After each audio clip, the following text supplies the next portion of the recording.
কুল্লু মাউলুদিন ইউলাদু আলাল ফিতরা, বুখারী মুসলিম মিশকাতের 90 নম্বর হাদিস। প্রত্যেক আদম সন্তান যখন জন্মগ্রহণ করে তখন সে ফিতরাতের উপর জন্মগ্রহণ করে। অতঃপর তার মাতা পিতা তাকে ইহুদি নাসারা বানায়, তার মাতা পিতা তাকে অগ্নি পূজক বানায়। তার মানে একটা বাচ্চা যখন জন্মগ্রহণ করে তখন সে মুসলিম হয়ে ইসলামী ফিতরাতের উপর জন্মগ্রহণ করে। অতঃপর তার মাতা পিতা তাকে বিভিন্ন দিকে ডাইভার্ট করে।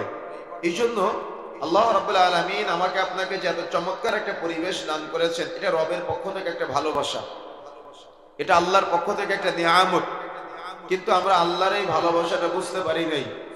আল্লাহর এই ভালোবাসা না বোঝার কারণে আজকে আমরা দুনিয়াবী জীবনে চলাচল করি, চলাফেরা করি, কিন্তু আল্লাহ রাব্বুল আলামিন আমাকে আপনাকে যে সুন্দর একটা পথ দেখিয়েছেন, এই পথের রূপরেখা কেমন হতে পারে বা এই পথের ভবিষ্যৎ কেমন হতে পারে বা এই পথ পাওয়ার পরে আমরা কিভাবে চলতে পারি বা আমাদের চলাচলের স্টাইল, আমাদের ফ্যামিলি গঠনের স্টাইলটা কেমন হতে পারে, আমরা এটা এখনো পর্যন্ত সাজাতে পারি নাই। কিন্তু আল্লাহ রাব্বুল আলামিন বারে বারে সতর্ক করেছেন। আল্লাহ রাব্বুল আলামিন বলছেন, ইয়া আইয়ুহাল্লাযীনা আমানু কু আনফুসাকুম আহলিকুম নারা, হে ঈমানদারগণ, তোমরা নিজেরা জাহান্নামের আগুন থেকে বাঁচো এবং তোমাদের পরিবারদেরকে জাহান্নামের আগুন থেকে বাঁচাও। অর্থাৎ নিজেরা যেমন জাহান্নামের আগুন থেকে বাঁচার জন্য চেষ্টা করতে হবে, দাওয়াত পাওয়ার পরে আমাদের পরিবারদের কাছেও এই দাওয়াতটা পৌঁছে দেওয়ার জন্য চেষ্টা করতে হবে।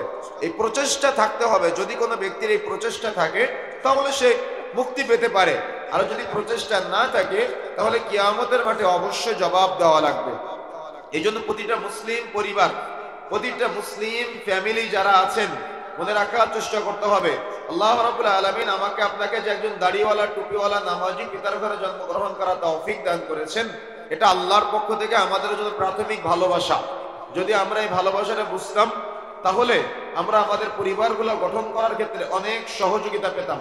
কিন্তু আল্লাহর এই ভালোবাসাটা আমরা অবহেলায় পার করে দেই। আল্লাহ রাব্বুল আলামিন চাইলে আমার আপনার আত্মাটা একটা চতুষ্পদ জন্তুর মধ্যে, অর্থাৎ গরু, ছাগল, ভেড়া, দুম্বা, উটের মধ্যে আল্লাহ রাব্বুল আলামিন দিয়ে পাঠাতে পারতেন, কিন্তু আল্লাহ রাব্বুল আলামিন সেটা করেন নাই। আল্লাহ দয়া করেছেন, আল্লাহর দয়াটা আপনি বুঝেন নাই। আল্লাহ রাব্বুল আলামিন চাইলে আমার আপনার আত্মাটা একটা হিন্দুর ঘরে, একটা বৌদ্ধর ঘরে, একটা খ্রিস্টানের ঘরে, একটা ইহুদির ঘরে দিয়ে পাঠাতে পারতেন। তাহলে আপনার পরিবারটা হলো একটা হিন্দুয়ানি পরিবার, আপনার পরিবারটা হতো একটা বৌদ্ধদের পরিবার, আপনার পরিবারটা হতো একটা ইহুদিদের পরিবার। কিন্তু আল্লাহ রাব্বুল আলামিন সেটা করেন নাই। আল্লাহ দয়া করেছেন, আল্লাহ ভালোবেসেছেন, একটা মুসলিম দাড়িওয়ালা নামাজি পিতার ঘরে জন্মগ্রহণ করা তৌফিক দান করেছেন। তবুও আপনি একটা ইসলামিক পরিবার বা আপনার পরিবারকে আপনি মুসলিম পরিবার হিসেবে পরিচয় দেওয়ার মতো আপনি এমন কোনো কিছু এখনো করতে পারেন নাই। অথচ আপনার বয়স 50, অথচ আপনার বয়স 60+, অথচ আপনার বয়স 70 বছর পার হয়ে গিয়েছে।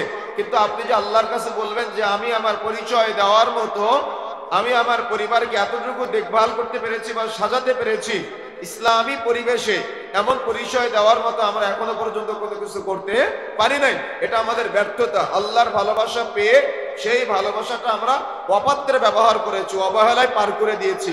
তাহলে আমাদের সর্ব অবস্থা একটা ড্রিম থাকতে হবে, একটা স্বপ্ন থাকতে হবে আমাদের, যে আমাদের পরিবারটা হবে ইসলামী পরিবার, যে পরিবারে সুবহে সাদিক থেকে সূর্যাস্ত পর্যন্ত না, বরং সুবহে সাদিক থেকে পরবর্তী দিন সুবহে সাদিক পর্যন্ত পুরাটা সময় যাতে করে আমার পরিবারটা ইসলামের বিধিবিধান, পবিত্র কোরআন ও সহিহ সুন্নাহর বিধিবিধান মেনে চলতে পারে। মনে থাকবে ইনশাআল্লাহ।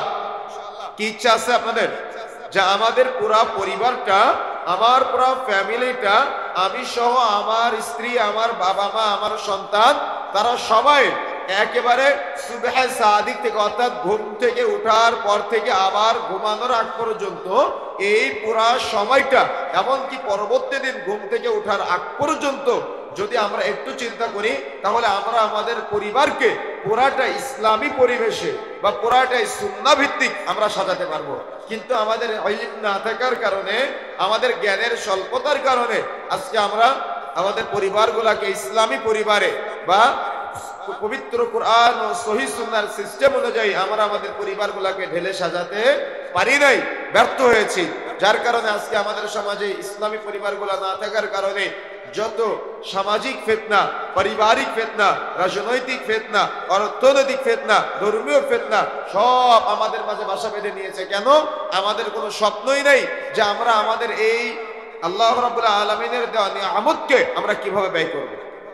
কথা বুঝতে পারেন নাই? কিন্তু আল্লাহ রাব্বুল আলামিন বলছেন সূরা গাশিয়ার মধ্যে, বুজুহু ইয়াউমাইযিন খাশিআ, কিয়ামতের মাঠে এমন অনেক ব্যক্তি দাঁড়াবে যাদের চেহারা হবে অবনত, যাদের চেহারা হবে লাঞ্ছিত। যেমন আজকে যদি আপনার ছেলে ভালো রেজাল্ট না করে তাহলে কি হয়? মাথা নত হয়ে যায়, মাথা নিচু হয়ে যায়, তাই না? তো কিয়ামতের মাঠে যখন আপনি দুনিয়া থেকে ভালো কোনো রেজাল্ট নিয়ে যেতে না পারবেন, তখন আপনার মাথা হবে অবনত, অপদস্থ, লাঞ্ছিত অবস্থায় কিয়ামতের মাঠে উঠতে হবে। এখন আপনি যদি কিয়ামতের মাঠে অপমানিত অবস্থায় উঠতে না চান, লাঞ্ছিত অবস্থায় যদি উঠতে না চান, আপনার পরিবারের সদস্যদেরকে যদি আপনি অপমানিত দেখতে না চান, তাহলে আপনাকে এখন থেকে একটা ইসলামী পরিবার গঠনের জন্য আপ্রাণ চেষ্টা করতে হবে। বয়স সেটা যাই হোক না কেন। আর যুবক ভাইয়েরা, নতুন যারা বিবাহ করেছেন বা বিবাহ করবেন, আপনার পরিবারকে নিয়ে এখন থেকে যদি আপনি ঢেলে সাজাতে না পারেন, তাহলে আপনি পরবর্তীতে ঢেলে সাজাতে গেলে আপনি কিন্তু বাধাগ্রস্ত হয়ে যাবেন। আপনি পারবেন না। কেন?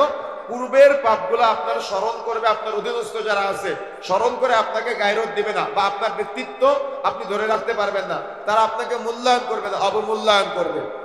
এই জন্য এখন থেকে প্রচেষ্টা অব্যাহত রাখতে হবে যে আমি আমার পরিবারকে কিভাবে ঢেলে সাজাবো একটা ইসলামী পরিবেশে বা একটা সুন্নাহ পদ্ধতির পরিবেশে। মনে রাখার চেষ্টা করতে হবে সকাল থেকে সন্ধ্যা পর্যন্ত না, বরং পরবর্তী দিন একেবারে ঘুম থেকে ওঠার আগ পর্যন্ত আমরা একটা প্রক্রিয়া কিভাবে পার করতে পারি, আমি সংক্ষিপ্ত সময় আপনাদের একটা ধারণা দেওয়ার চেষ্টা করবো ইনশাআল্লাহ। ওমা তাওফীকি ইল্লা বিল্লাহ। সহিহ মুসলিম 3 নম্বর খণ্ডের 126 নম্বর পৃষ্ঠার মধ্যে আসছে, এবং তিরমিজির মধ্যে আপনারা পাবেন, তিরমিজি 2 নম্বর খণ্ডের 277 নম্বর পৃষ্ঠার মধ্যে আপনারা বিস্তারিত আলোচনা পাবেন। এমনটাই, যখন আমরা কোনো ব্যক্তি ঘুম থেকে উঠি, ঘুম থেকে উঠার সময় আমাদের নাকের মধ্যে শয়তান প্রবেশ করে। আচ্ছা, বাচ্চা যখন দুনিয়াতে ভূমিষ্ঠ হয়, বাচ্চা কান্না করে না? যদি বাচ্চা কান্না না করে, তাহলে দেখবেন ডক্টররা জোর করে বাচ্চাকে কান্না করানোর চেষ্টা করে, তাই না? কেন করে? আপনারা কি কখনো গবেষণা করেছেন? মনে রাখার চেষ্টা করবেন, বাচ্চা যখন দুনিয়াতে আসে, আসার পরে বাচ্চা যখন কান্না করে, কারণটা হলো সহিহ মুসলিমের হাদিস, বাচ্চার শরীরে একটা জিন প্রবেশ করে, যে জিনটার নাম হলো কারিন। অর্থাৎ ওই জিন শয়তানটা বাচ্চাকে ওই মায়ের পেট থেকে আসার পর থেকে ওয়াসওয়াসা দেওয়ার চেষ্টা করে। আর ওই দিন থেকে বাবা মার দায়িত্ব হয়ে যায় ওই শয়তান থেকে সন্তানকে মুক্ত করা। এখন আপনি আপনার সন্তানের জন্মের পর থেকে কখনো কি আপনি ওই শয়তান থেকে আপনার সন্তানকে মুক্ত করার জন্য চেষ্টা করেছেন? মনে রাখার চেষ্টা করবেন, সে আপনার সন্তানকে যেমন পথভ্রষ্ট করার চেষ্টা করে, সে একইভাবে যখন আমরা ঘুমাই, ঘুমের সময় আমাদের নাকের মধ্যে শয়তান প্রবেশ করে। এই জন্য রাসূলুল্লাহ সাল্লাল্লাহু আলাইহি ওয়াসাল্লাম বলছেন, শয়তান থেকে সারাদিন বাঁচার জন্য, কেন? যদি আপনি শয়তান থেকে না বাঁচার চেষ্টা করেন, তাহলে শয়তান আপনাকে হারাম উপার্জন করতে সহযোগিতা করবে, শয়তান আপনাকে সালাতে বাধা দিবে, শয়তান আপনাকে সিয়ামে বাধা দিবে, শয়তান আপনাকে স্বামী স্ত্রীর মধ্যে ঝগড়া বিবাদ বাঁধিয়ে দিবে, শয়তান মা ছেলের মধ্যে সম্পর্ক নষ্ট করে দিবে, শয়তান পাড়া প্রতিবেশীর মধ্যে সম্পর্ক নষ্ট করে দিবে, শয়তান আত্মীয়তার সম্পর্ক নষ্ট করে দিবে। এরকম বহু উদাহরণ দেওয়া যায়। যদি আপনি শয়তান থেকে মুক্ত হওয়ার জন্য প্রচেষ্টা না করেন, তাহলে শয়তান আপনাকে ওয়াসওয়াসা দিয়ে পথভ্রষ্ট করার জন্য সবসময় চেষ্টা করবে। এই জন্য যখনই ঘুম থেকে উঠবেন, সবসময় মনে রাখবেন যে আমাদের নাকের মধ্যে শয়তান লুকায় থাকে সারাদিন ওয়াসওয়াসা দেওয়ার জন্য। এখন ঈমানদার, পরহেজগার, তাকওয়াশীল যারা আছে, তাদের উচিত ওই শয়তানকে নাক থেকে বের করে দেওয়া, কি তাই না? আমার কথা বুঝতে পেরেছেন? এই জন্য তাকওয়াশীলদের উচিত, পরহেজগারদের উচিত যে ওই শয়তানকে নাক থেকে বের করে ফেলা, যাতে করে সারাদিন ওই শয়তান ওয়াসওয়াসা দিতে না পারে। এই জন্য প্রিয় বন্ধুরা আমার, যদি আমরা শয়তানকে বের করতে চাই বা সারাদিন শয়তানের ওয়াসওয়াসা থেকে মুক্ত থাকতে চাই, তাহলে সহিহ মুসলিমের হাদিস দ্বারা প্রমাণ পাওয়া যায় এমন ভাবে আমরা শয়তানকে তাড়াতে পারি। যখন আপনি ঘুম থেকে উঠবেন, ঘুম থেকে ওঠার সাথে সাথে ঘুম থেকে উঠার পরবর্তী যে দোয়া আছে, দোয়াটি পাঠ করে দিবেন ইনশাআল্লাহ। এটা হলো 1 নম্বর প্রক্রিয়া। 2 নম্বরে আপনি সুন্দর করে উভয় হাত কবজি পর্যন্ত ধৌত করবেন। উভয় হাত কবজি পর্যন্ত ধৌত করার পরে আপনি সুন্দর করে নাকের মধ্যে 3 বার পানি দিয়ে শয়তানকে ফেলে দেওয়ার নিয়তে নাক 3 বার পানি দিয়ে নাক ঝেড়ে ফেলে দিবেন। তাহলে শয়তান আপনার নাক থেকে বের হয়ে যাবে, আপনাকে আর ওয়াসওয়াসা দিবে না। তৃতীয়ত আপনাকে যেটা করতে হবে, সুন্দর করে ওযু করে 2 রাকাত সালাত আদায় করতে হবে। আপনি একদিন আমল করে দেখেন, সারাদিন আপনি শয়তানের ওয়াসওয়াসা থেকে মুক্ত থাকতে পারবেন ইনশাআল্লাহ। কতদিন ট্রাই করেছেন? কোনোদিন চেষ্টা করেছেন এভাবে? কোনোদিন তো আপনি চেষ্টা করেন নাই। তো শয়তান আপনাকে দিয়ে পাপ করাবে না তো কাকে দিয়ে পাপ করাবে? শয়তান আমাকে দিয়ে পাপ করাবে না তো কাকে দিয়ে পাপ করাবে? এই জন্য শয়তান থেকে মুক্ত থাকার জন্য আল্লাহর কাছে শয়তান থেকে পানা চাইতে হয়। আমরা বলি না আউযু বিল্লাহি মিনাশ শাইতানির রাজিম, আমি বিতাড়িত শয়তান হতে আল্লাহর নিকট আশ্রয় চাচ্ছি।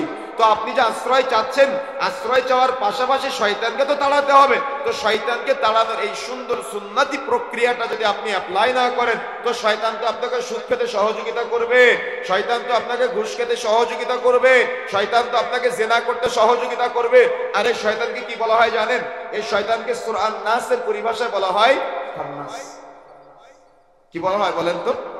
সূরা আন-নাসের পরিভাষায় বলা হয় খান্নাস। সূরা আন-নাসের তাফসীরের মধ্যে এমন ভাবে এসেছে বা তাফসীর কারকগণ নিয়ে এসেছেন, কচ্ছপের মুখ ধরতে পারবেন কখনো? কচ্ছপের মুখ ধরা যায়। যখন আপনি কচ্ছপের মুখে হাত দিতে যাবেন তখন মুখটা তার দেহের মধ্যে ঢুকায় নাই। এই খান্নাস জিনটা হলো এমন, তার মানে ও পাপ করতে আপনাকে সহযোগিতা করবে কিন্তু আপনি তাকে ধরতে পারবেন না। সেটা মানুষের মধ্য থেকে হতে পারে, সেটা জিনের মধ্য থেকে হতে পারে, সেটা মানুষের মধ্য থেকে হতে পারে, সেটা জিনের মধ্য থেকে হতে পারে। দেখবেন যখন আপনি অনেক জঘন্যতম একটা পাপ করে ফেলেছেন, পাপ সবাই করে, পাপ মানুষের দ্বারা হয়। পাপ যখন আপনি করেন তখন আপনার অনুশোচনা বোধ জাগ্রত হয় না, তখন মনে হয় না এটা করে ফেলি, এটা শেষ করে ফেলি। অর্থাৎ পাপটা হয়ে যাওয়ার পরে আপনার মনে একটা ভয় হয়, না আমি তো পাপটা না করলেও পারতাম, না আমার দ্বারা পাপটা হয়ে গেল। তার মানে ও তখন পালায়, ওই বোঝাটা আপনার উপরে চাপায় দেয়। কথা বুঝেন না মনে হয়? কথা বুঝতে পেরেছেন? মানে শয়তান আপনাকে দিয়ে পাপ করায়, পাপ করানোর পরে ওই পাপের বোঝাটা যখন আপনার উপরে চাপায় দেয় তখন আপনার মস্তিষ্ক খুলে যায়। তখন আপনি আমি পাপটা না করতাম তাহলে কতই না ভালো হতো, ইস আমার দ্বারা পাপটা হয়ে গেল, কতই না অপরাধ করে ফেললাম। যদি আমার পাপটা আমার বাবা জেনে যায় তাহলে কি আমার মানিজ্জত থাকবে? যদি আমার পাপটা আমার এলাকাবাসী জেনে যায় তাহলে কি আমার মানিজ্জত থাকবে? কি এমনটা হয় না? তাহলে শয়তান থেকে যদি আপনি পানা চান, শয়তান থেকে যদি আপনি মুক্ত থাকতে চান, তাহলে আপনাকে এই সুন্নাহ পদ্ধতি অ্যাপ্লাই করতে হবে। যদি আপনি সুন্নাহ পদ্ধতি ফলো করেন তাহলে আপনি অবশ্যই সারা দিন শয়তানি ওয়াসওয়াসা থেকে আপনি মুক্ত থাকতে পারবেন। এই জন্য প্রত্যেক বাবা মার উচিত তার সন্তানকে অন্তত এই শিক্ষাটা দেওয়া। অর্থাৎ বাবা যখন আমল করবে তখন সন্তান আমল করবে, কিন্তু বাবাই তো জীবনে আমল করে নাই, সন্তান আমল করবে কিভাবে? এই জন্য তো আপনার সন্তানকে আপনি শয়তান থেকে মুক্ত করতে পারেন না। এই জন্য আজকে থেকে নিয়ত করতে হবে এমন ভাবে যে আমার সন্তানকে আমি শয়তান থেকে মুক্ত করব। এই জন্য সকালে যখন আপনি ঘুম থেকে উঠবেন, উঠার সময় সন্তানকে দোয়া মুখস্থ করাবেন আজকে থেকে, এবং শয়তান থেকে যাতে করে আপনার সন্তান রেহাই পায় বা মুক্ত থাকতে পারে এই জন্য এই সুন্নাহ পদ্ধতির প্রক্রিয়া বা সিস্টেমটা আপনার সন্তানকে শিখাই দিবেন, যাতে করে সে প্রতিদিন আমলে বাস্তবায়ন করতে পারে। সে চাই ছেলে, সে চাই মেয়ে, যদি উভয় এই পাপ থেকে বিরত থাকতে পারে বা শয়তান থেকে নিজেকে পানা চাইতে পারে, শয়তান থেকে নিজেকে বিরত রাখতে পারে, তাহলে সে সঠিক আমল করতে পারবে, সে নেকির কাজে সহযোগী হতে পারবে, সে নেকির কাজে সংস্পর্শে থাকতে পারবে। কিন্তু সে যদি সবসময় পাপের সাথে অর্থাৎ শয়তানের বন্ধু হয় তাহলে সে কিন্তু কখনো আপনি তাকে নেকির কাজে সহযোগিতা করতে পারবেন না। এই জন্য বন্ধুরা আমার সবসময় মনে রাখতে হবে, শয়তানকে বন্ধু বানাবেন নাকি শয়তানকে আপনার থেকে দূরে রাখবেন? আমার কথা বুঝেন না মনে হয়? শয়তানকে বন্ধু বানাবেন নাকি শয়তানকে আপনার থেকে দূরে রাখবেন? এই জন্য আজকে থেকে নিয়ত করবেন, আজকে থেকে নিয়ত বা আপনার একটা জানা বুঝা সবকিছুর প্রয়োজন যে আপনি শয়তানকে বন্ধু বানাবেন, আপনার সন্তানকে কি শয়তানের বন্ধু হিসেবে রাখবেন? যদি না রাখেন তাহলে আপনি এই সুন্নাহ পদ্ধতির সিস্টেমটা প্রয়োগ করবেন। এখন আসেন, আপনি সুন্দর করে ঘুম থেকে ওঠার পরে যখন আপনি এভাবে শয়তানকে তাড়িয়ে দিলেন, সুন্দর করে ওযু করে 2 রাকাত সালাত আদায় করবেন, বাড়িতে 2 রাকাত সালাত আদায় করে আপনি মসজিদ পানে চলে যাবেন। কিন্তু দুঃখজনক হলো সত্য যে আজকে আমাদের সমাজে যখন আমরা ওই রাত্রে 2টা 3টা 4টা পর্যন্ত জেগে থাকি, আর যেই মুহূর্তে ফজরের রক্ত হয়ে যায় বা যে মুহূর্তে আল্লাহ সুবহানাহু ওয়া তাআলা আমাকে আপনাকে আহ্বান করে ওই সময়তে আমরা ঘুমিয়ে যাই। তাহলে ইসলামী পরিবার গঠন করা সম্ভব? সুন্নাহ পদ্ধতির পরিবার গঠন করা সম্ভব? কোশ্চিন করা সম্ভব না। তাহলে ইসলামী পরিবার, সুন্নাহ পদ্ধতির পরিবার গঠনের প্রথম স্টেপ হলো শয়তানকে তাড়ানো, শয়তানকে নিজের শরীর থেকে বের করে দেওয়া। 2 নম্বর স্টেপ মনে রাখতে হবে, ফজরের সালাতের জন্য নিজে যেমন জাগ্রত হতে হবে, সন্তানকে জাগ্রত করে ফজরের সালাতে জামাতে উপস্থিত হওয়ার চেষ্টা করতে হবে। শুধু ফজরের সালাত না, 5 ওয়াক্ত সালাতে নিজে যেমন উপস্থিত থাকা, নিজের সন্তানকে উপস্থিত করার চেষ্টা করা, এটা বাবা মার অন্যতম দায়িত্ব। যদি বাবা মা এ দায়িত্ব অবহেলা করে তাহলে কিয়ামতের মাঠে অবশ্যই অবশ্যই বাবা মাকে জবাব দেওয়া লাগবে। রাসূলুল্লাহ সাল্লাল্লাহু আলাইহি ওয়াসাল্লাম সালাতের ব্যাপারে যত গুরুত্বপূর্ণ কথাগুলো বলেছেন আপনারা লম্বা আলোচনা শ্রবণ করেছেন, শুনেছেন। কিয়ামতের মাঠে সর্বপ্রথম হিসাব নেওয়া হবে সালাতের। যদি সালাতের হিসাব ঠিক হয় সমস্ত আমল ঠিক, যদি সালাতের হিসাব ঠিক না হয় সমস্ত আমল বরবাদ হয়ে যাবে। এই জন্য উত্তম ইসলামী পরিবার গঠন করার জন্য যদি কোনো পরিবারে ফজরের সময় কেউ ঘুম থেকে সালাতের জন্য জাগ্রত না হয় তাহলে ওই পরিবার কখনো ইসলামী পরিবার হতে পারে না। এই জন্য আপনিও জাগ্রত হবেন, আপনার স্ত্রীও জাগ্রত হবে, সন্তানেরও জাগ্রত হবে। সবাই মিলে যদি দেখা যাচ্ছে মহিলাদের সালাতের ব্যবস্থা থাকে তাহলে স্ত্রী সহ ফজরের সময় সালাতে চলে যাবেন। আর যদি না থাকে আপনার স্ত্রী বাড়িতে সালাত আদায় করবে আর আপনি আপনার ছেলে দুজনে ফজরের সালাতে জামাতে উপস্থিত হওয়ার চেষ্টা করবেন। এটা হলো একটা ইসলামী পরিবারের স্টেপগুলার অন্যতম একটা স্টেপ। আর যদি আপনি ফজরের সালাতে জামাতে উপস্থিত হতে না পারেন বা ফজরের সালাত পরিবার সহ আদায় করতে না পারেন তাহলে আপনার পরিবার আপনি আদর্শ পরিবার করতে পারবেন না বা আপনার পরিবার ইসলামী পরিবার হিসেবে গঠিত হবে না।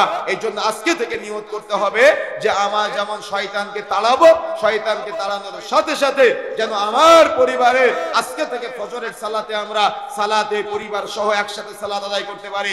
যখন আপনি ঘুম থেকে উঠবেন একটা ইসলামী পরিবার, যখন আপনার সন্তানকে আপনি এই সুন্নাহ পদ্ধতির আমলটা শিক্ষা দিবেন যে আমার সন্তানকে আমি এটা শিক্ষা দিচ্ছি এমন ভাবে যে সে হয়তো পাপ করেছে, গুনাহ করেছে, অন্যায় করেছে, সে সুন্দর করে যখন ওযু করবে ফজরের সালাতের সময় তখন তারা হাত দ্বারা অর্জিত পাপ ওযু করার সময় স্মরণ করবে, তখন হাত দ্বারা অর্জিত যত পাপ আছে সব ওযুর পানির সাথে ঝরে ঝরে পড়ে যাবে। যখন সে মুখ ধৌত করবে মুখ দ্বারা অর্জিত পাপ ওযুর পানির সাথে ঝরে ঝরে পড়ে যাবে। যখন সে চোখ ধৌত করবে চোখ দ্বারা অর্জিত পাপ ওযুর পানির সাথে ঝরে ঝরে পড়ে যাবে। যখন সে কুলি করবে মুখ দ্বারা অর্জিত পাপ তার ওযুর পানির সাথে ঝরে ঝরে পড়ে যাবে। যখন সে পা ধৌত করবে পা দ্বারা অর্জিত পাপ ওযুর পানির সাথে ঝরে ঝরে পড়ে যাবে। এভাবে যদি আপনি আপনার সন্তানকে শিক্ষা দিতে পারেন বা আপনি যদি নিজে শিক্ষা গ্রহণ করতে পারেন তো সকালটা শুরু হবে একে তো শয়তানকে মুক্ত করার মাধ্যমে, দ্বিতীয়ত শুরু হবে আপনার শরীর থেকে শয়তানকে বের করে দেওয়া, তৃতীয়ত আপনি কি করলেন আপনার শরীরে যত পাপ আছে বা আপনার জেহেনের মধ্যে আপনার ইলমের মধ্যে আপনার স্মরণকৃত যত পাপ আছে সব পাপ স্মরণ করলেন, ওযুর পানির সাথে ঝরে ঝরে পড়ে গেল।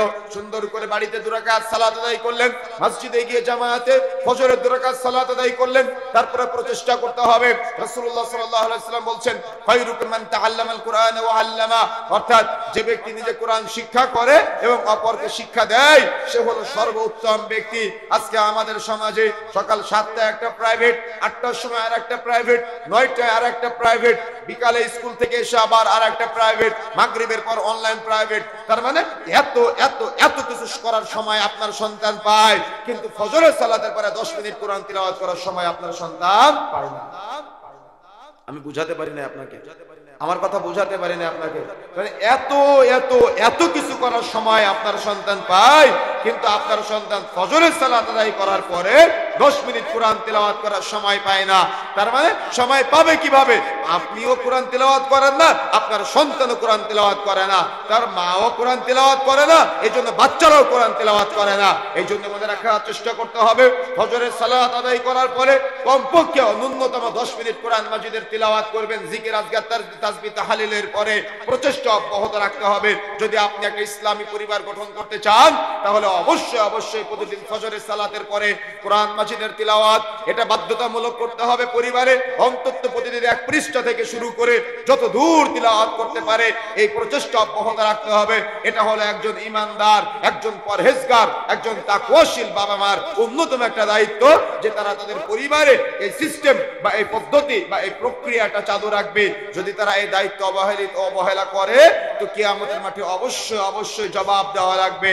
এই জন্য বন্ধুরা আমার যে কথা বলছিলাম মনে রাখার চেষ্টা করতে হবে। ফজরের সালাত আদায় করলেন, সুন্দর করে পরিবার সহ কোরআন মাজিদে তিলাওয়াত করলেন। এরপরে আপনি যদি চান তাহলে সিরাতের শিক্ষাটা অর্জন করতে পারেন, অর্থাৎ নবীদের জীবনী যেগুলো আছে এগুলো আপনি জানতে পারেন। যদি আপনি জানার প্রচেষ্টা অব্যাহত রাখেন তাহলে আপনার সন্তান নবীদের তরিকায় তারা গড়ে উঠবে, নবীদের তরিকায় তারা বেড়ে উঠবে।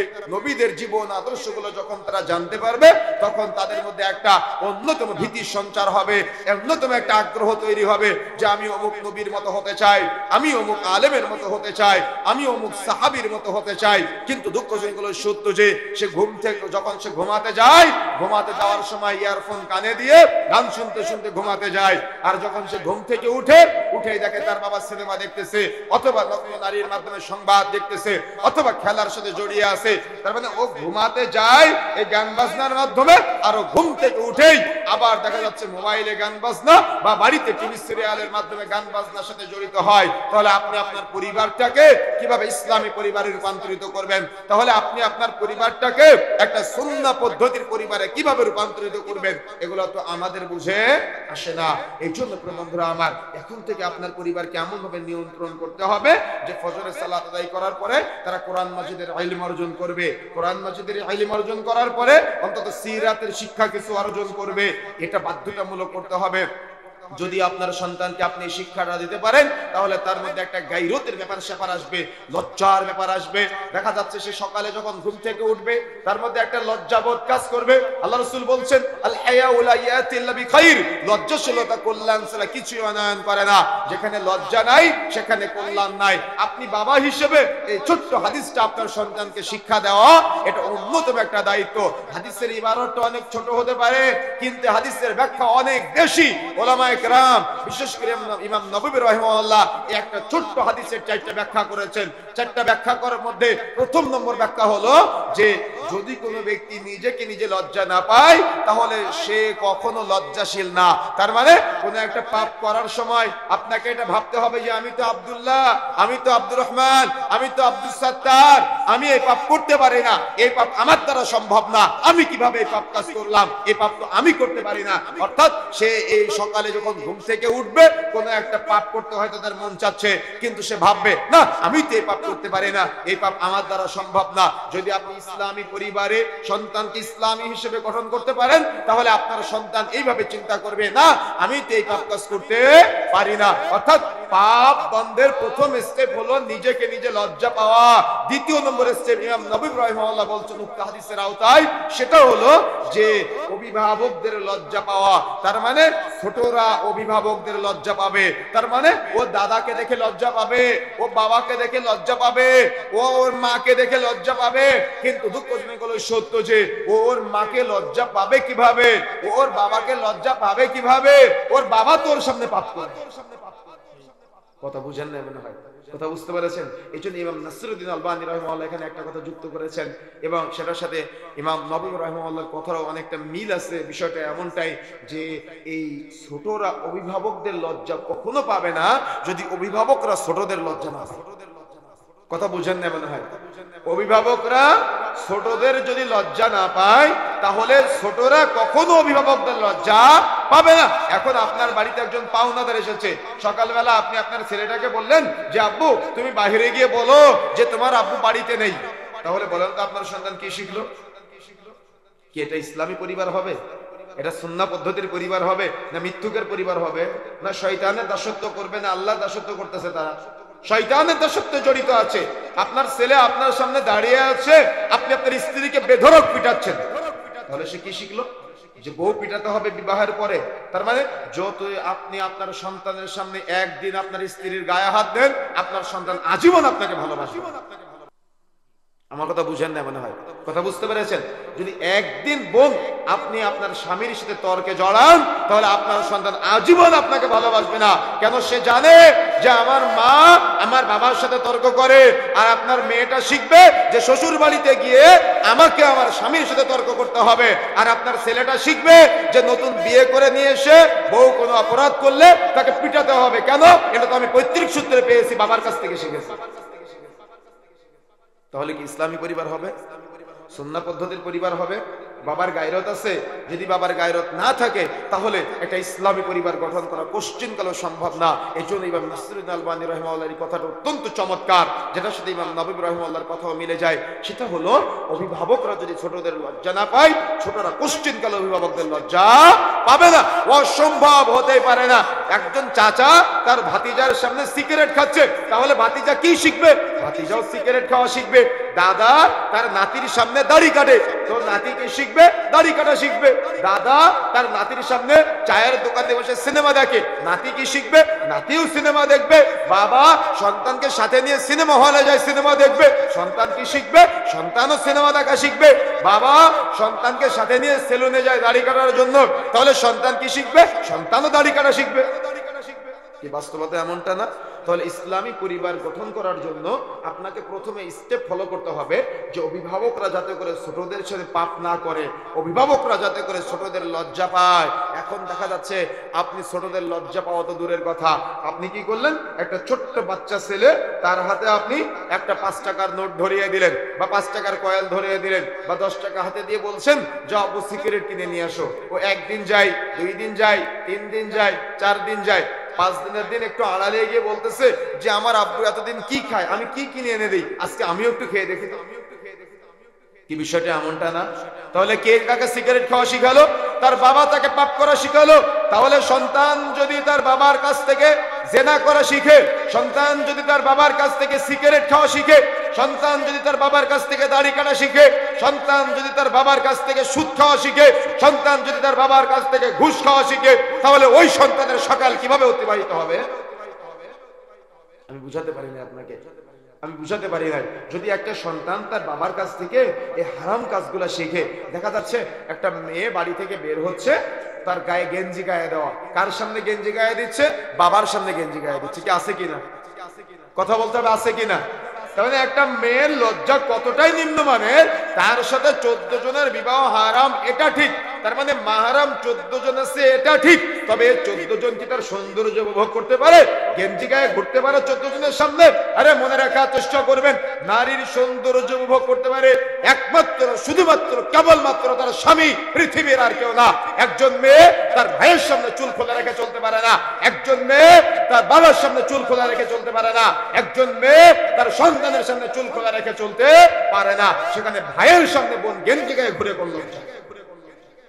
আমি বুঝাতে পারি না আপনাকে, আপনি কি বুঝতে পেরেছেন বিষয়টা? তাহলে সমাজের বাস্তব চিত্র এগুলা একটা আদর্শ পরিবার গঠনের জন্য, একটা ইসলামী পরিবার গঠনের জন্য যদি আপনি এটা ফলো না করেন, যদি আপনি এই সিস্টেমটা অ্যাপ্লাই না করেন, তাহলে আপনি কখনো সফলতা অর্জন করতে পারবেন না। অসম্ভব হতে পারে না, সফলতা অর্জন করা সম্ভবই না আপনার জন্য। না দুনিয়াতে সফল হতে পারবেন, না আপনি আখিরাতে সফল হতে পারবেন। এই জন্য উত্তম পরিবারের জন্য, ইসলামী পরিবারের জন্য আকাঙ্ক্ষা থাকা লাগবে, আগ্রহ থাকা লাগবে, উদ্দীপনা থাকা লাগবে যে আমি আমার পরিবারটাকে কিভাবে দেখতে চাই। এই জন্য একজন বাবার উচিত যখন সন্তান দুনিয়াতে আসবে তার আগে থেকে দোয়া করা, রব্বি হাবলি মিনাস সালিহিন, আল্লাহ তুমি আমাকে নেককার পরহেজগার সুসন্তান দান করো। আল্লাহর কাছে চাইতে হয়, আল্লাহর কাছে কামনা করতে হয়, আল্লাহকে বলতে হয় যে আল্লাহ তুমি আমাকে নেককার পরহেজগার একটা সুসন্তান দান করো। আজকে তো আপনার মা বাড়িতে আসলে আপনি আপনার ছেলের সামনে বলেন যে আম্মা আপনি আসলেন কিন্তু ফোন দিয়ে আসলেন না, কি বলে কিনা? আপনার আপন বোন আপনার বাড়িতে এসেছে, হয়তো সে ফোন দিয়ে আসে নাই, আপনি মুখের উপরে বলে ফেললেন যে আপনি আসলেন বা তুমি আসলে, ফোন দিয়ে আসলে না। কি বলে কিনা এই কথা? বলে না আজকে আমাদের সমাজে। কিন্তু আমি যদি একটা সাহাবীর ঘটনা শুনে আপনাকে, আবু তালহা রাদিয়াল্লাহু তাআলার নাম শুনেছেন আপনারা? কথা বলেন না কেন? শুনেছেন? আবু তালহা রাদিয়াল্লাহু নাম শুনেছেন? আবু তালহা রাদিয়াল্লাহু তাআলা আনহু একজন গরীব সাহাবী, সাহাবীদের মধ্যে একবারে গরীব একজন সাহাবী। আবু তালহা রাদিয়াল্লাহু তাআলা আনহুর একটা কাপড় ছিল, যে কাপড় পরে তিনি মসজিদে সবার শেষে আসতেন, আবার সবার আগে বের হয়ে যেতেন। ওই কাপড় পরে তিনি সালাত আদায় করতেন, মসজিদে এসে বাড়িতে গিয়ে খুলে দিলে স্ত্রী সালাত আদায় করতেন। কি আজকে গোটা মুক্তাগাছা কেন গোটা ময়মনসিংহ ঘুরলে এমন কোনো ব্যক্তি পাওয়া যাবে? এমন কোন পরিবার পাওয়া যাবে? আবু তালহার মতো গরিব আবু তালহা রাদিয়াল্লাহু তাআলা আনহু একটা কাপড় পরে তিনি সালাত আদায় করতেন, বাড়িতে গিয়ে খুলে দিলে স্ত্রী আবার ওই কাপড় পরে সালাত আদায় করতেন। এমন গরিব আবু তালহা রাদিয়াল্লাহু তাআলা আনহু। তো আবু তালহা রাদিয়াল্লাহু তাআলা আনহু এমন সাহাবী, অর্থাৎ অনেক সাহাবীদের রাসূলুল্লাহ সাল্লাল্লাহু আলাইহি ওয়াসাল্লাম বসে আছেন, তার মধ্যে আবু তালহা রাদিয়াল্লাহু তাআলা আনহু আছেন। তো হঠাৎ তো একজন বেদুইন এসে বলতেছে, আল্লাহ রাসূল আমি অনেক ক্ষুধার্ত, আল্লাহ রাসূল আমার কি একটু খাবারের ব্যবস্থা করা যায়? তখন রাসূলুল্লাহ সাল্লাল্লাহু আলাইহি ওয়াসাল্লাম নিজের স্ত্রীদের ঘরে খবর পাঠালেন। স্ত্রীদের ঘর থেকে খবর আসলো যে বাড়িতে পানি ছাড়া আর কিছু নেই। কার বাড়ি বলেন তো? কার বাড়ি? রাসূলের বাড়ি। রাসূলের বাড়ি থেকে খবর আসলো যে বাড়িতে পানীয় ছাড়া আর কিছুই নাই।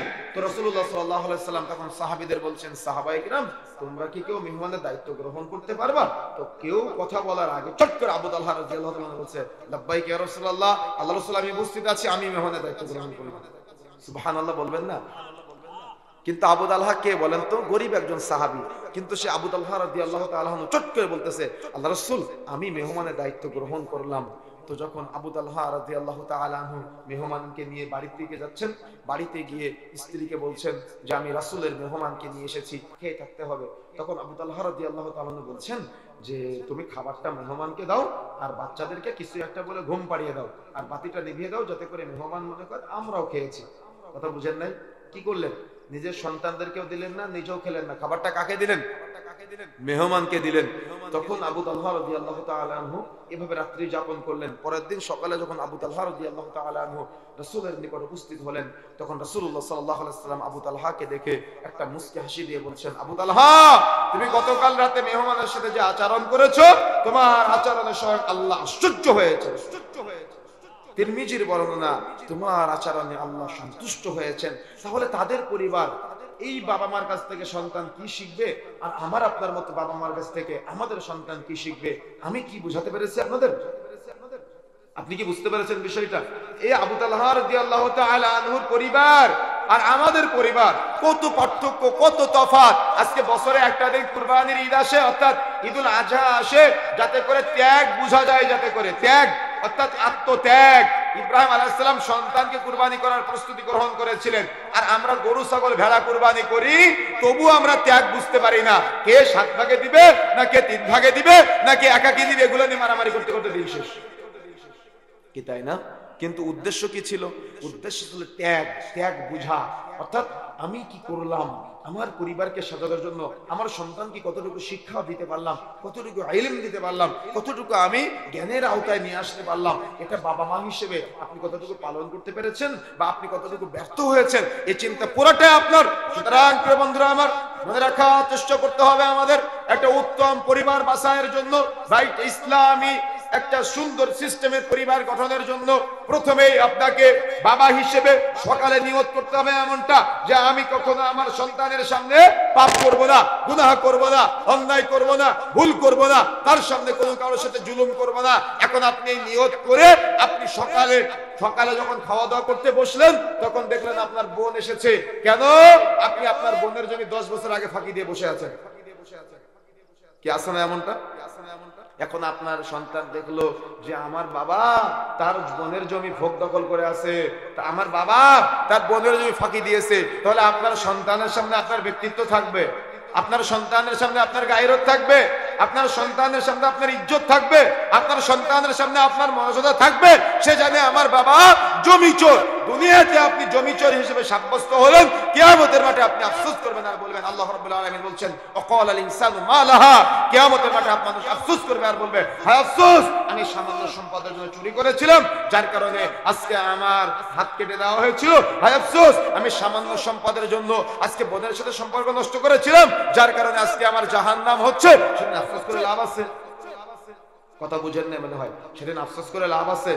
সেদিন আফসোস করে কোনো লাভ নাই। এই জন্য দুনিয়াতে সতর্ক হতে হবে উত্তম পরিবার, ইসলামী পরিবার গঠনের জন্য প্রথমে একটা বাবার নিয়ত থাকা লাগবে যে আমি আমার সন্তানের সামনে কোশ্চেন করলে পাপ করব না, গুনাহ করব না। পাপ হতে পারে, গুনাহ হতে পারে, তবে সেটা আমার অধীনস্থদের সামনে না। ভুল হতে পারে, সেটা সন্তানের সামনে না। যদি সন্তানের সামনে হয়ে যায়, তাহলে সন্তানকে আপনি কখনো সেই পাপ থেকে বিরত রাখতে পারবেন না। কেন? আপনার সন্তান জানে আপনি সুদখোর। কেন? আপনার সন্তান জানে আপনি ঘুষখোর। কেন? আপনার সন্তান জানে আপনি অন্য মহিলার পিছনে ঘুরে বেড়ান, আপনি স্ত্রীকে ভালোবাসেন না। আপনার সন্তান জানে যে তার বাবা তার মাকে পিটায়। আপনার সন্তান জানে যে তার বাবা সিগারেট খোর। আপনার সন্তান জানে যে তার বাবা সিনেমা দেখে, সিনেমা হলে যায়। আপনার সন্তান জানে যে তার বাবা মিথ্যা কথা বলে। আপনার সন্তান জানে যে তার বাবা নামাজ পড়ে না। তাহলে যদি আপনার মধ্যে এত অপরাধ থাকে, তাহলে আপনি ইসলামী পরিবার গঠনের জন্য আপনার সন্তানকে বা আপনার স্ত্রীকে কি আপনি নাসিহা করতে পারবেন? সম্ভব না। সম্ভবই না। এই জন্য প্রিয় বন্ধুরা আমার, প্রথম পয়েন্ট, সকালে ঘুম থেকে ওঠার পরে কোরআন মাজিদ তিলাওয়াত করার পরে নবীদের জীবনী মনে রাখার পরে সুন্দর করে এটা চিন্তা করতে হবে যে আজকের পর থেকে কখনো অধীনস্থদের সামনে পাপ করব না, সন্তানদের সামনে পাপ করব না। এই নিয়ত করে আপনি বাড়ি থেকে বের হবেন। যখন আপনি বাড়ি থেকে বের হবেন, সেই মুসলিমের হাদিস 3 নম্বর খণ্ডের 155 নম্বর পৃষ্ঠার মধ্যে আসছে, রাসূলুল্লাহ সাল্লাল্লাহু আলাইহি ওয়াসাল্লাম বলেছেন, যখন কোন বান্দা আল্লাহর সন্তুষ্টির জন্য তার পরিবারের মুখে হালাল খাবার তুলে দেওয়ার উদ্দেশ্যে বাড়ি থেকে বের হয়, ও যতক্ষণ বাড়ির বাইরে থাকবে তার পুরোটাই ইবাদতে রূপান্তরিত হবে। কি সুবহানাল্লাহ বলতে লজ্জা লাগে আপনাদের? এটা তো পরিবারের কথা বললাম, কিন্তু আবু দাউদের বর্ণনা পাওয়া যায়, রাসূলুল্লাহ সাল্লাল্লাহু আলাইহি ওয়াসাল্লাম বলছেন, যদি কোনো ব্যক্তি নিজে হালাল খাবার খাওয়ার উদ্দেশ্যে, যদি কোনো ব্যক্তি নিজে হালাল খাদ্য গ্রহণ করার উদ্দেশ্যে বাড়ি থেকে বের হয়, ও বাড়ি ফিরে আসার আগ পর্যন্ত যত সময় বাড়ির বাইরে থাকবে তার পুরোটা ইবাদতে রূপান্তরিত হবে। সুবহানাল্লাহ। এখন আপনারা প্রত্যন্ত গ্রাম অঞ্চলের মানুষ, আপনারা মাঠে কাজ করতে গেলেন, ভ্যান চালাতে গেলেন, রিক্সা চালাতে গেলেন, চাকরি করতে গেলেন, যখন আপনি মাঠে কাজ করতে গেলেন তখন আপনার চিন্তা হলো যে আমি নিজে হালাল খাবো, আপনার চিন্তা হলো যে আমি আমার পরিবারকে হালাল খাওয়াবো, আপনার চিন্তা হলো আমার পরিবারকে ইসলামী পরিবার হিসেবে গঠন করব, কখনো আমার পরিবার হারাম খাবার ঢুকবে না। এখন আপনি অন্যের জমির আইল কেটে ছোট করে নিজের জমি বড় করতে পারবেন? আমার কথা বুঝেন না মনে হয়। নিয়ত গুণে বরকত কথিত আছে না, প্রচলিত আছে না, নিয়ত গুণে বরকত। কারণ আপনার নিয়তটা যদি এমনটা হয় যে আমার পরিবারকে আমি হারাম খাওয়াবো না, আমার পরিবারকে আমি হারাম খাওয়াবো না, আমি নিজে হারাম খাবো না, তাহলে কি আপনি অন্যের জমির আইল কেটে শুরু করে নিজের জমি বড় করতে পারবেন? কখনো সম্ভব না। আপনার হয়তো চুক্তি আছে আপনার মালিকের সাথে যে লভ্যাংশের 50% সে নিবে, 50% আপনি নিবেন, কিন্তু যেটা লাভ হয়েছে তার থেকে আগে আপনি 40% আলাদা করে রেখেছেন এবং ওই বাকি 60% দিয়ে আদা আদি করে তাকে 30% দিচ্ছেন, আপনি 30% দিচ্ছেন। কেউ জানে না, আল্লাহ জানে আপনার উপর হালাল হবে। একটা চায়ের দোকানদার ভাই, তার মানে সকালে আপনি বাড়ি থেকে বের হলেন চা বিক্রয় করার জন্য, উদ্দেশ্য হালাল খাবার খাওয়া। উদ্দেশ্য কি বলেন তো? হালাল খাবার খাওয়া, নিজে হালাল খাওয়া, পরিবারকে হালাল খাওয়ানো। এখন চায়ের দোকান দুইটা, আপনারটাও আছে, আব্দুর রহিমেরটাও আছে। আব্দুর রহিম সে সিগারেট বিক্রয় করে না, সে জর্দা বিক্রয় করে না, তার দোকানে টিভি নাই, এখন তার ইনকাম দৈনিক 500 টাকা, কিন্তু আপনি চাও বিক্রয় করেন, টিভিও আছে, সিনেমাও আছে, আপনার দোকানে বিড়ি সিগারেট গুলতামক জর্দাও আছে, তার মানে হালালের সাথে হারামও আছে, আপনার ইনকাম দৈনিক 1500 টাকা। তাহলে লাভবান কে হলো, আপনি না আব্দুর রহিম? বাহ্যিক ভাবে কে হলো? বাহ্যিক ভাবে আপনি হলেন, কিন্তু পক্ষান্তরে কি হলো? পক্ষান্তরে আপনি যখন কিয়ামতের মাঠে দাঁড়াবেন তখন হিসাব হবে এমন ভাবে যে আব্দুর রহিম হালাল ইনকাম করেছে, তার উপার্জনের টাকার পরিমাণ হয়তো কম, কিন্তু তারটা হালাল, তার ব্যবসায় বরকত আছে, কিন্তু আপনি কি করলেন? আপনার হালালের সাথে হারাম মিশ্রণ ঘটালেন। তখন কি হবে? তখন এই যে সকাল 8টা থেকে রাত্রি 10টা পর্যন্ত যত মানুষ আপনার দোকানে সিনেমা দেখবে, প্রত্যেক ব্যক্তির একটা করে পাপের ভাগ আপনার আমলনামায় লিপিবদ্ধ হবে, আপনার উপার্জন হারাম হয়ে যাবে।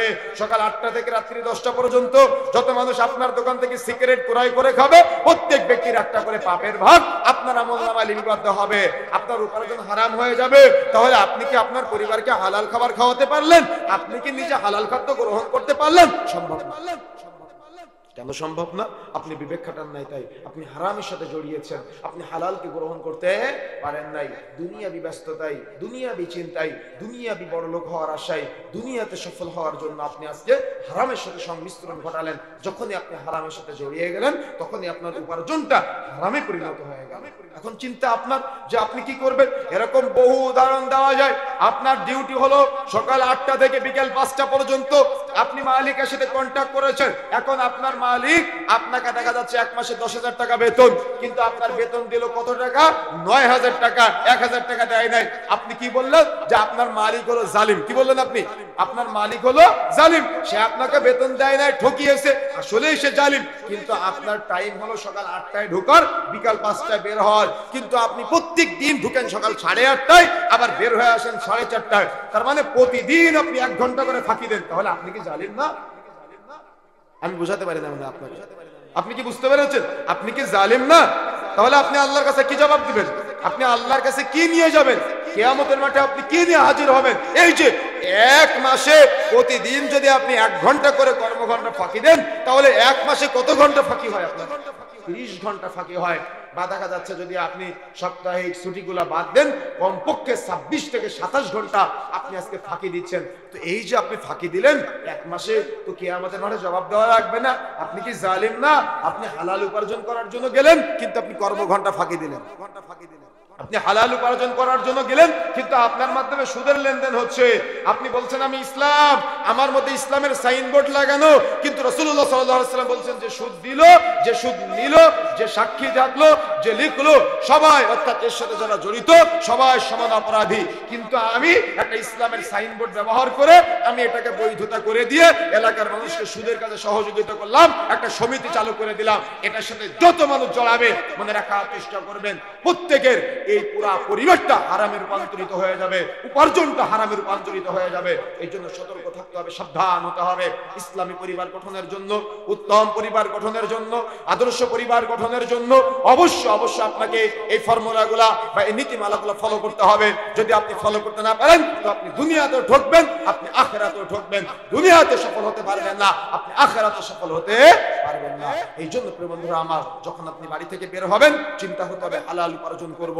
তাহলে আপনি মিথ্যা বলতে পারবেন না, আপনি গালি দিতে পারবেন না, ওজনে কম দিতে পারবেন না। মুদিখানার দোকান আছে আপনার, কিন্তু আপনার ছেলে জানে যে এই মিটারের মধ্যে দৈনিক আপনার এই মিটারের মধ্যে 1 কেজি যখন মাপা হয় তখন 50 গ্রাম কম হয়। আমি গত সপ্তাহে টাঙ্গাইলে একটা প্রোগ্রামে গিয়েছি, তো আমার গাড়িতে গ্যাস ঢোকাবো, তো সেখানে গিয়ে দেখি ঢাকাতে এলপিজি গ্যাসের দাম 66 টাকা, তো সেখানে গিয়ে দেখি 71 টাকা লেখা।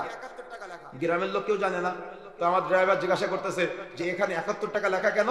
তখন বলতেছে হুজুর কিছু বলিয়েন না, আপনাকে 66 টাকা করে দেওয়া হবে।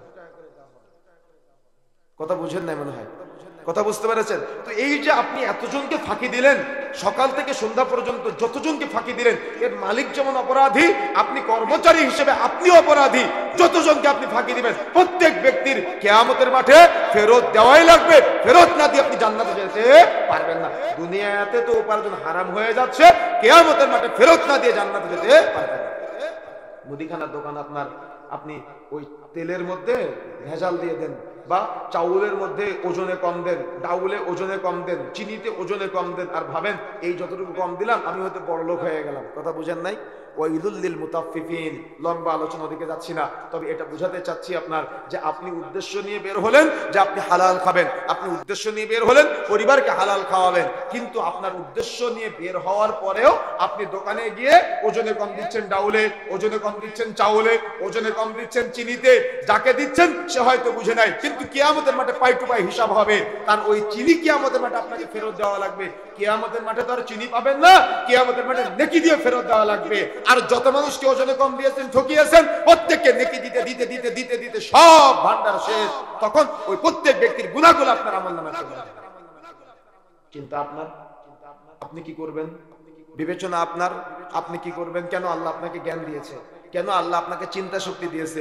এই চিন্তা শক্তি দিয়ে গবেষণা করতে হবে। যদি গবেষণা করতে নাই পারেন তাহলে আল্লাহ রাব্বুল আলামিন এই চিন্তা নামক যে নিয়ামতটা আমাকে আপনাকে দান করেছে, এই নিয়ামতটা আমি কোন কাজে ব্যয় করলাম, এই নিয়ামতটা আমি কোন কাজে ব্যবহার করলাম। সুতরাং বন্ধুরা আমার, যে কথা বলতে চাই, এভাবে আপনার পরিবারকে নিয়ে সাজানোর জন্য, গঠন করানোর জন্য আপনাকে প্রচেষ্টা থাকা লাগবে, আগ্রহ থাকা লাগবে, ইচ্ছা শক্তি থাকা লাগবে।